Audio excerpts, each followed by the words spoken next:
स्वागत है आपका YouTube चैनल MKH पर। इस वीडियो में हम NCERT की क्लास 9th की बुक बिहाइव की पोयम विंड के क्वेश्चन आंसर करेंगे। The poem wind which is written by Subramania Bharati and translated from the Tamil by A.K. Ramanujan. In this video we will discuss question answer of the poem wind। Poem शुरू करने से पहले मैं आपको बता दूं कि अगर आपने इस पोएम की एक्सप्लेनेशन नहीं की है तो आप पहले एक्सप्लेनेशन ज़रूर कीजिए ताकि क्वेश्चन आंसर समझने में आसानी हो। एक्सप्लेनेशन वाली वीडियो का लिंक डिस्क्रिप्शन बॉक्स में दिया गया है। Now we will discuss question answer of the poem wind. What does the poet say the wind god winnows. Poet के अकॉर्डिंग विंड देव यानी पवन देवता किस चीज़ को विनोज करते हैं, किस चीज़ को पछाड़ते हैं। द विनोविंग मीन्स, यहाँ पर मीन्स आएगा। The winnowing means using wind to separate grain from the chaff. Winnowing means wind की हेल्प से ग्रेन से शेफ को सेपरेट करना यानी कि उसे अलग करना। जब हम गेहूं को ऊपर से नीचे डालते हैं तो गेहूं नीचे गैदर हो जाती है और उसमें से शेफ विंड के द्वारा रिमूव हो जाता है या सेपरेट हो जाता है। इन द सेम वे, इसी तरीके से when a strong wind blows, strong wind आती है, द वीकलिंग्स आर रिमूव्ड, जो कमज़ोर चीज़ें हैं वो रिमूव हो जाती है। But the strong ones remain steadfast, steadfast means अटल रहना, तो जो मजबूत चीज़ें हैं वो अपनी जगह है खड़ी रहती है। जिस तरीके से गेहूं नीचे गैदर हो जाती है और उसमें से शेफ है वो विंड के द्वारा बाहर निकल जाता है। What should we do to make friends with the wind? Wind को अपना मित्र बनाने के लिए हमें क्या करना चाहिए।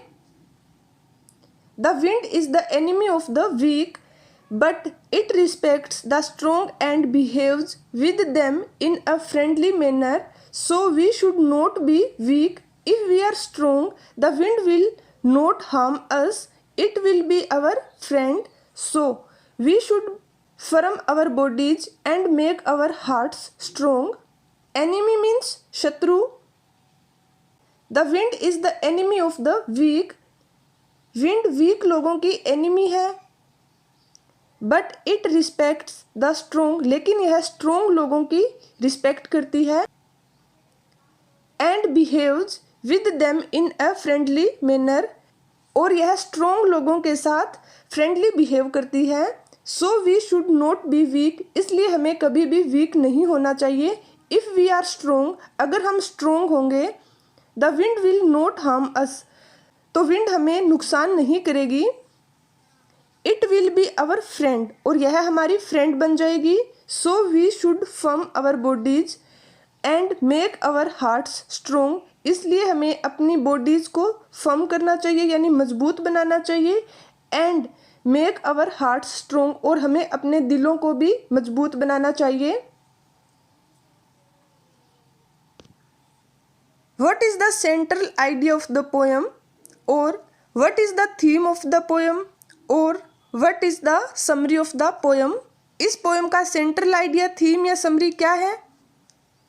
The poem wind inspires us to face the challenges thrown at us with grit and firm determination. We should be strong enough to face all the hardships of life with courage. Wind symbolizes problems and obstacles that we all face and go through at some point time in our lives. Wind poem हमें इस बात के लिए inspire करती है कि हमारी life में जितने भी चैलेंजेस आते हैं, जितनी भी डिफ़िकल्टीज आती है, हमें उनको डिटर्मिनेशन यानी दृढ़ निश्चय के साथ फेस करना चाहिए। We should be strong enough, हमें केवल अपने आप को स्ट्रॉन्ग बनाना ही काफ़ी नहीं है। To face all the hardships of life with courage, हमारी लाइफ में जितनी भी हार्डशिप्स आती हैं उनको हमें करेज के साथ फेस करना चाहिए। Wind symbolises problems and obstacles.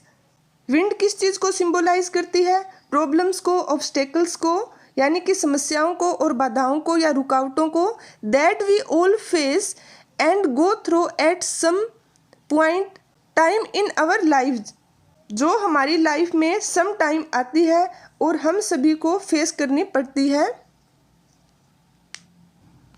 Thanks for watching. Please keep watching and don't forget to subscribe this channel MKH.